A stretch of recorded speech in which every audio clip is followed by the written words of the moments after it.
nigga soft. And I'm like, damn, how you know, come up with the conclusion he's soft? Now listen to this one. He said he's soft because he had a pair of glasses like these Versace's. You know what I mean? He had the little cheap joints that, you know, you buy on like 125th Street or 116th Street or Fordham Road or wherever y'all buy them from in your little state, you know, little $5 glasses. So now he said he traded me them for a pair of institutional glasses, and, you know, so he gave me his Versace's for a pair of $5 glasses. So I had to remind him that those are not Versace's, my nigga. Those are fake Versace's. They fake. You know what I mean? And he's like, nah, man, them joints is Versace's. You know what I mean? Because he know he gonna look good in them like if they Versace. You know what I mean?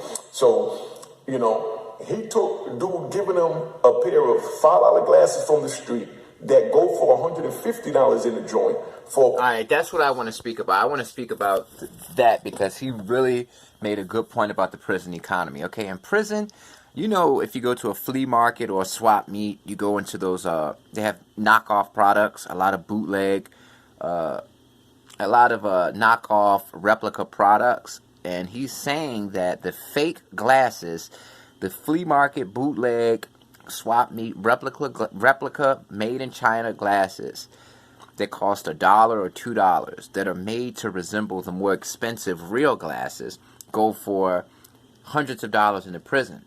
And that's because in the prison they don't have access to anything. They don't even have access to anything that makes them feel like a regular human being. So even a fake pair of knockoff glasses has a high value in there because they're incarcerated.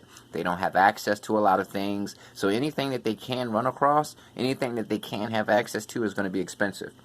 Now, a needle, like a needle for somebody who's a diabetic or somebody who's a drug addict, right? They use needles. Not the actual needle, but the needle point. The point of the needle, the sharp part. That little small point costs $200 in a prison at the most. They can cost $50 if they're plentiful, but if they're hard to find, they can cost $200. And that's just the needle. And that's just the needle point. And they use ink pens to create syringes. And that point, they need that for the final step. So, yeah, man, people make a lot of money in prison. I personally know a lot of guys who've made money in prison.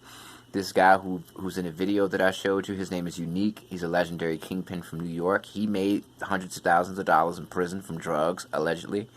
Yeah, man, and there are a lot of guys in prison who have taken care of their families, paid bills, and actually supported their family on the street from prison.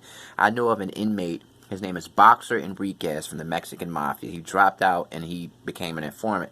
But in one of the interviews of him that's available on YouTube, it's the interview of him speaking to the officers from years ago. He's given them intelligence on how criminal organizations operate.